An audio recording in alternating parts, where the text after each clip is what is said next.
Very important, the increase is 13% from an Eskom perspective. The 3% is really for the IPPs to introduce renewable energy. And within that 13%, we're covering our cost, our coal cost, which is the biggest part of it, our maintenance cost and our manpower cost.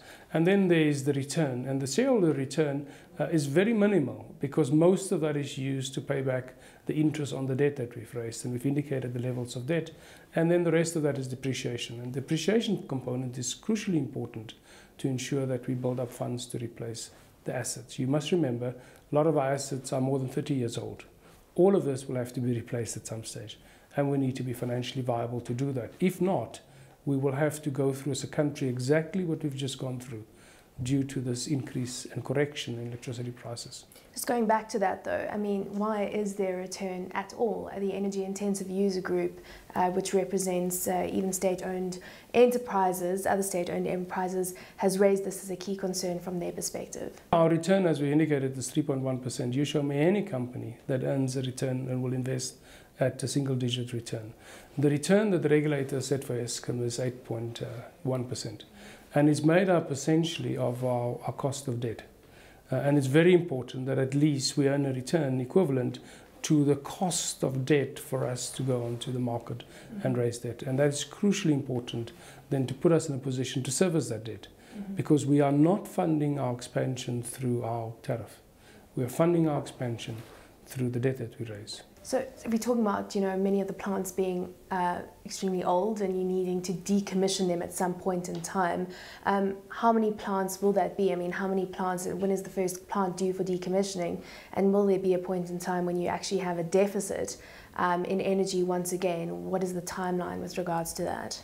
Yeah, the decommissioning of plants would start closer to about 2020.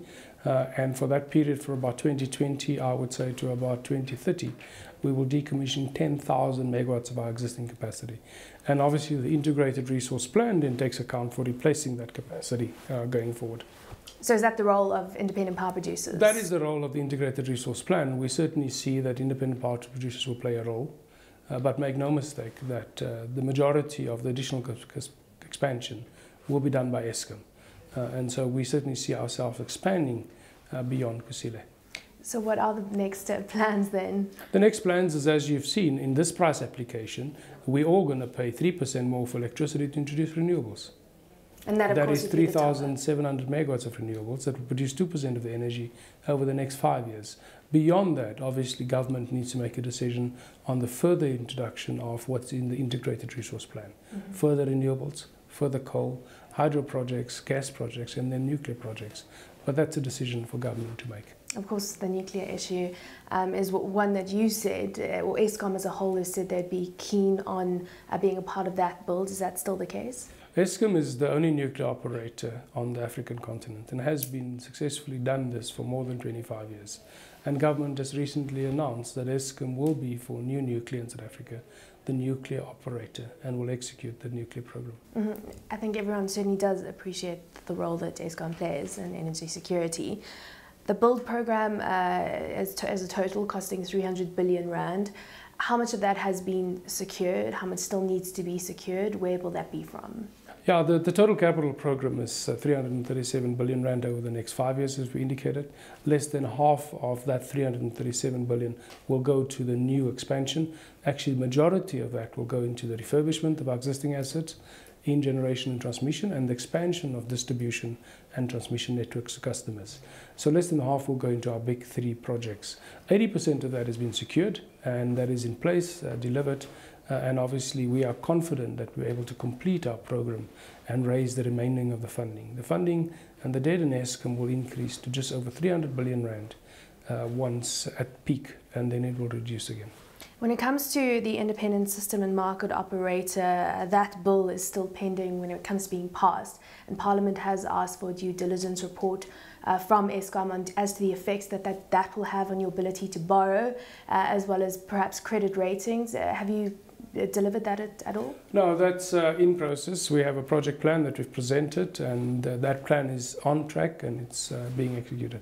Can you explain to us from Eskom's perspective the concerns that you have about the ISMO? No, I think we're very clear that going forward that we alone cannot meet the country's needs.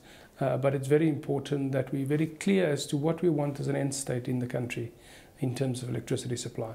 All markets throughout the world that has led to deregulation has been able to get security of supply. In many cases, we've had many blackouts in the rest of the world. It's not happened in South Africa. And it will not necessarily lead to lower prices. You've spoken about the return. You've spoken about the different options. And so we're quite important that Eskom has a revenue stream that allows us to pay back the debt that we have incurred. But we're clear, alone we cannot do this alone. And so you do need the private sector to play a role. And from that perspective, we'll be very supportive in terms of government's efforts to see the introduction of the private sector. And the last issue is around the agreement contract with BHP Billiton. I understand that you have looked, want the regulator to re-look this agreement.